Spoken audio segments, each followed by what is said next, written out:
Hello guys, അപ്പോൾ പുതിയൊരു വീഡിയോയിലേക്ക് സ്വാഗതം. കഴിഞ്ഞ ദിവസം ലോഡഡ് ഫ്രൈസ് ഉണ്ടാക്കിയിട്ടുണ്ടായിരുന്നു കേട്ടോ. ഒരു വട്ടം കുന്നംകുളത്ത് പോയപ്പോൾ ഹൈ ഫ്രൈ എന്ന് പറഞ്ഞ കടയിൽ നിന്ന് ലോഡഡ് ഫ്രൈസ് കഴിച്ചിട്ടുണ്ടായിരുന്നു.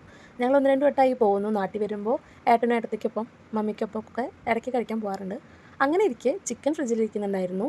ലോഡഡ് ഫ്രൈസ് ഉണ്ടാക്കിയാലോ എന്നൊരു പൂതി. അതുകൊണ്ട് തന്നെ അന്ന് ഉച്ചയ്ക്ക് ഫുഡ് വെച്ചില്ല, പകരം ഇത് കഴിക്കാമെന്ന് വിചാരിച്ചു. അങ്ങനെ നമ്മൾ 2-3 ഉരുളൻകിഴങ്ങെടുത്ത് നുറുക്കി ചെറിയ കഷ്ണങ്ങളാക്കിയിട്ട് നീളത്തിൽ മുറിച്ചെടുത്തിട്ടുണ്ട്. അതൊരു 15 മിനിറ്റോളം തണുത്ത വെള്ളത്തിലിട്ട് വെച്ചിട്ടുണ്ട്, ഫ്രിഡ്ജിൽ വെച്ച് വെള്ളത്തിലിട്ട് വെച്ചിട്ടുണ്ട്. അതിനുശേഷം ചൂടുവെള്ളം ഉണ്ടാക്കിയിട്ട് തിളയ്ക്കുന്നതോട് കൂടിയിട്ട് ഇതിടുന്നു. 5 മിനിറ്റ് ടൈമർ വെച്ചിട്ട് ഒന്ന് തിളപ്പിക്കുന്നു, ഓഫ് ചെയ്യുന്നു. അതിൽ നിന്ന് ഊറ്റിയെടുത്തിട്ട് തിരിച്ച് തണുത്ത വെള്ളത്തിലേക്ക് തന്നെ ഇടുന്നു. കുറച്ച് നേരം അതുപോലെ വെക്കുന്നു. അത് കഴിഞ്ഞിട്ട് കോൺഫ്ലവറിനകത്ത് ഒന്ന് പൊതിഞ്ഞെടുക്കണം. നല്ല ക്രിസ്പി ആവാനായിട്ടാണ് അങ്ങനെ ചെയ്യുന്നത്. അതും കഴിഞ്ഞ് നല്ല തിളച്ച എണ്ണയിലിട്ടിട്ട് ഒന്ന് വറുത്ത് കോരിയെടുക്കുക. ഒരു പകുതി വേവാകുമ്പോഴേക്കും വറുത്ത് കോരിയെടുക്കുക. അത് കഴിഞ്ഞിട്ട് ഞാൻ ആ വെളിച്ചെണ്ണയിലാണ് ചിക്കൻ വറുക്കാനിടുന്നത്. ചിക്കൻ ഇതുപോലെ എല്ലാ മസാലാസും ചേർത്ത് നിങ്ങളുടെ ഫേവറേറ്റ് ആയിട്ടുള്ള മസാലാസൊക്കെ ചേർത്തേക്ക് ചെറിയ പീസാക്കിയിട്ട് നന്നാക്കിയിട്ട് ഈ ഉപ്പും മുളകൊക്കെ കൂട്ടി ഫ്രിഡ്ജിൽ ഒരു അരമണിക്കൂറോളം വെച്ച് അതാണ് ഞാൻ വറുക്കാനായിട്ട് ഇടുന്നത്. അതും വറുത്ത് കോരിയിട്ട് ആ വെളിച്ചെണ്ണയിലേക്കാണ് ഞാൻ 2ാം പ്രാവശ്യം ഫ്രഞ്ച് ഫ്രൈസ് വറുക്കാനായിട്ട് വിചാരിക്കുന്നത്. അപ്പോൾ ആ ഒരു ചിക്കൻ വറുത്ത വെളിച്ചെണ്ണയുടെ ടേസ്റ്റും കാര്യങ്ങളൊക്കെ കിട്ടുമല്ലോ, ഈ മസാലാസിൻ്റെ ഒരു ഫ്ലേവറും കിട്ടുമല്ലോ. അതാണ് പ്ലാൻ. ശരിക്കും ഫ്രഞ്ച് ഫ്രൈസ് ഉണ്ടാക്കുമ്പോൾ 2 വട്ടം വറുത്താലാണ് ആ ക്രിസ്പിനെസ്സും ആ ടെക്സ്ചറും കിട്ടുള്ളൂ എന്നാണ് വീഡിയോസിലൊക്കെ കണ്ടിട്ട് മനസ്സിലായത്.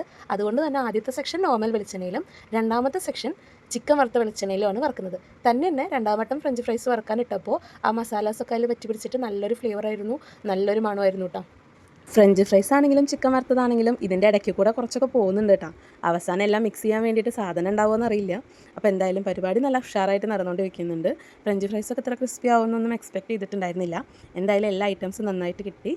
ഇതിന് വേണ്ടതായിട്ടുള്ള പകുതി മുക്കാൽ സാധനങ്ങളൊന്നും നമ്മുടെ കയ്യിൽ ഉണ്ടായിരുന്നില്ല. അപ്പോൾ തൽക്കാലത്തേക്ക് ജോബിസിനെ വിട്ടിട്ട് തന്തൂരി മയണൈസും അതുപോലെ കുറച്ച് കെച്ചപ്പും സോസും വാങ്ങിച്ചു കൊടുത്തിട്ടുണ്ട്. അപ്പോൾ നമുക്ക് വൈറ്റ് മയണൈസ് അല്ലെങ്കിൽ ഗാർണിഷിൻ്റെ സാധനങ്ങൾ അങ്ങനെയൊന്നുമില്ല. ചീസ് ഓൾറെഡി ചീസ് ഷീറ്റ് വാങ്ങിച്ചു വെച്ചിട്ടുണ്ടായിരുന്നു കേട്ടോ. അപ്പോൾ ആ 3 ഐറ്റംസേ ഉള്ളൂ നമുക്ക് എക്സ്ട്രാ ആഡ് ഓൺ ആയിട്ട്. അപ്പോൾ ജസ്റ്റ് ഒരു ലെയർ പൊട്ടറ്റോ ഇട്ട് ഫ്രഞ്ച് ഫ്രൈസ് ഇട്ട് അതിൽ തന്തൂരി മയണൈസും അതുപോലെ സോസും കൂടി മിക്സ് ചെയ്തിട്ട് നെക്സ്റ്റ് ലെയർ ചിക്കൻ ഇട്ടിട്ട് നമ്മുടെ ഷീറ്റ് ഒന്ന് ചെറുതാക്കി, ചീസിൻ്റെ ഷീറ്റ് ഒന്ന് ചെറുതാക്കി കട്ട് ചെയ്തിട്ട് ഇട്ടിട്ടുണ്ട്. ഇതേപോലെ തന്നെ നമുക്ക് ഒരുപാട് ലെയേഴ്സ് ഉണ്ടാക്കാം കേട്ടോ. എന്നാലാണ് എല്ലാം കൂടിയിട്ട് ഇടയ്ക്ക് നിന്നൊക്കെ കഴിക്കാൻ കിട്ടുള്ളൂ. അപ്പോൾ എപ്പോഴും 2-3 ലെയേഴ്സാക്കി ചെയ്യുകയാണ് നല്ലത്.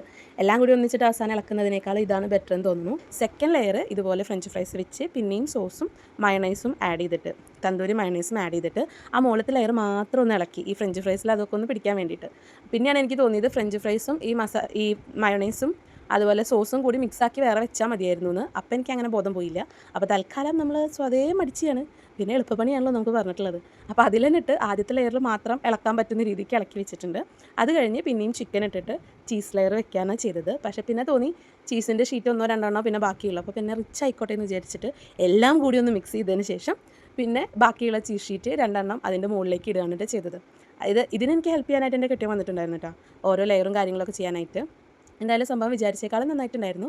അങ്ങനെ ചീസ് ഒന്ന് മെൽറ്റ് ചെയ്യാനും ഈ പറഞ്ഞ സാധനങ്ങളൊക്കെ ഒന്ന് ചെറുതായിട്ട് കുക്ക് ചെയ്യാനുമായിട്ട് ഒന്ന് സെറ്റ് ആവാനായിട്ട് ഓവനിൽ വെച്ചിട്ട് ഒരു 3 മിനിറ്റ് സെറ്റ് ചെയ്യുന്നുണ്ട്. ചീസ് മെൽറ്റ് ചെയ്യാനായിട്ട് ഓവൻ തന്നെ വേണമെന്നില്ല. നമ്മൾ അവിടെ ഉള്ളപ്പോൾ, ദുബായിലുള്ളപ്പോൾ പിസയൊക്കെ ഉണ്ടാക്കാറുള്ളത് സാധാരണ ഗ്യാസ് സ്റ്റോപ്പിൻ്റെ മുകളിൽ പാൻ വെച്ചിട്ട് അടച്ചു വെച്ചിട്ടാണ് കേട്ടോ. നല്ലതായിട്ട് സ്ലോ കുക്ക് ചെയ്താൽ മതി. ഓവൻ വേണമെന്നില്ല, നമുക്ക് വീട്ടിലായതുകൊണ്ട് ഓവൻ ഉള്ളതുകൊണ്ട് നമ്മൾ യൂസ് ചെയ്തുകൊണ്ട് മാത്രം. അതും കൂടി കഴിഞ്ഞ് നമുക്ക് കഴിക്കാനാക്കാം.